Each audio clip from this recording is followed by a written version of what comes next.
Terima kasih Anda masih bersama kami. Bagi Anda yang baru bergabung, berikut kami sajikan kembali 3 berita utama hari ini.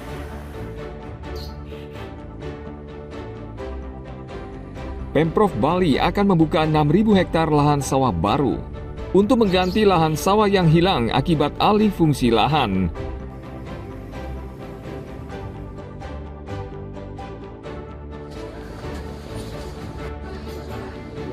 Bupati Kelungkung Made Satria mengatakan kewenangan mengeluarkan izin pembangunan lift kaca sebagian besar dari pemerintah pusat dan Provinsi Bali.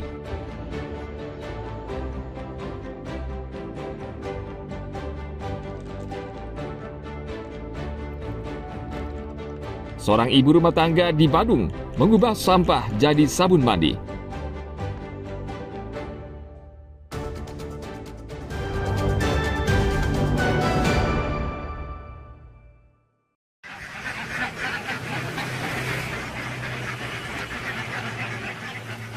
Peternak bebek di Gianyar sedang cemas. Pasalnya, harga telur bebek di pasaran terlalu murah sehingga tidak menutupi biaya produksi mereka. Sebelumnya, para peternak berharap saat Hari Raya Galungan dan Kuningan, harga jual telur bebek naik. Namun malah sebaliknya, harganya turun drastis, bahkan di titik terendah. Made Syukur, peternak bebek asal Desa Pering, Kecamatan Blabatu, mengakui harga telur bebek saat ini terlalu murah.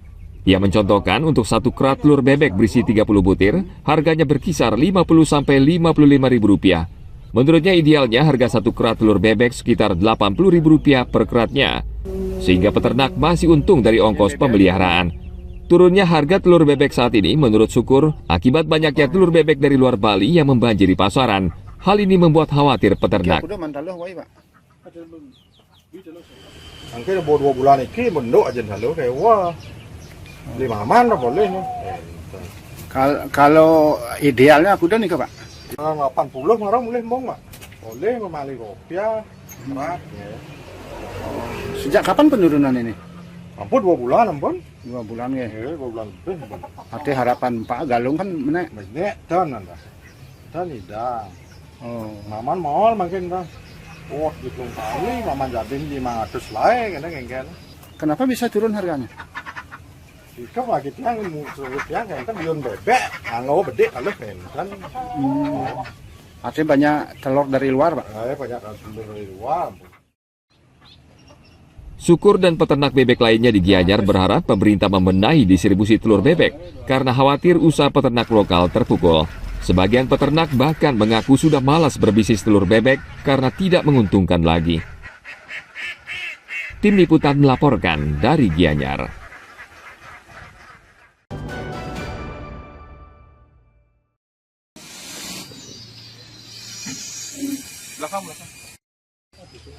Polres Badung meringkus 2 tersangka pencuri yang berasal dari luar Bali. Mereka mencuri barang milik pekerja proyek yang sedang membangun ruko di Pekandelan Mengwi, Badung. Korban I Ketut Sudan saat itu tengah bekerja di lokasi proyek. Namun ia lengah, 2 tas yang tergantung di dinding berisi ponsel, dompet dan uang tunai Rp950.000 hilang digasak kedua pelaku. Korban pun langsung melapor ke polisi karena total kerugiannya mencapai Rp5 juta.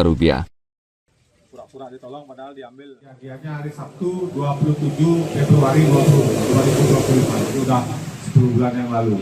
Tempatnya proyek ruko lingkungan Pekandelan Kelurahan Sading. Korbannya Bapak Ketut Sude. Pelakunya ada 2 orang, yaitu inisialnya MW 40 tahun laki, kemudian AS 41 tahun laki. Ini alamatnya di luar Provinsi Bali.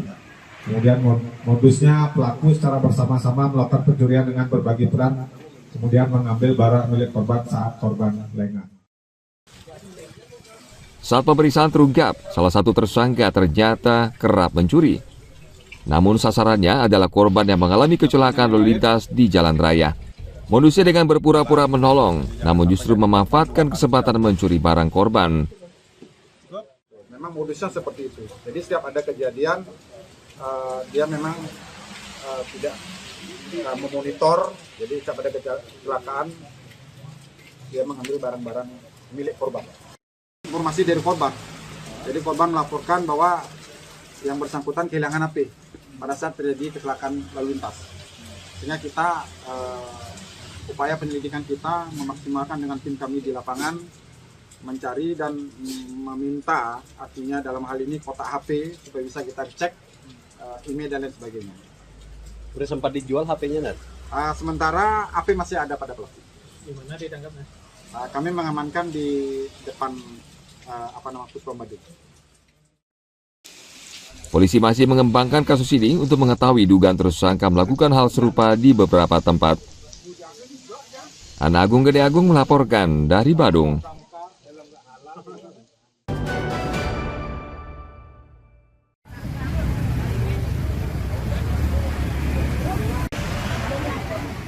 Kementerian Sosial menyalurkan bantuan langsung tunai sementara kesejahteraan rakyat atau BLTS Kesra. Penerima bantuan sejak pagi sudah mendatangi langsung kantor pos di masing-masing kecamatan yang nilainya sebesar Rp900.000. BLTS Kesra ini khusus untuk keluarga kurang mampu di Karangasem.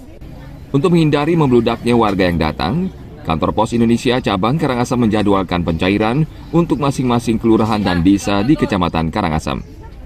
Untuk jadwal ini, penerima bantuan bisa mengecek ke perbekal atau kelurahan atau melalui situs cekbansos.kemensos.go.id. Penerima total di Kecamatan Karangasem itu ada 4.232 KPM. Totalnya semua.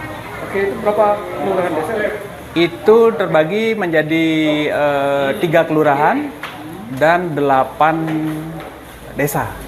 Itu pola pencairannya gimana Pak? Apa sesuai jadwal? Kita untuk pencairan kita sudah buatkan jadwal berkoordinasi dengan pihak kelurahan dan desa. Jadi untuk menghimbau warganya datang sesuai jadwal dan waktu yang telah ditentukan seperti itu. Masyarakat menyambut gembira bantuan ini dan sebagian mempergunakannya untuk kebutuhan Hari Suci Kuningan. Ya, dapat 900.000. Pak, dengan dapat bantuan itu seperti gimana Pak rasanya Pak?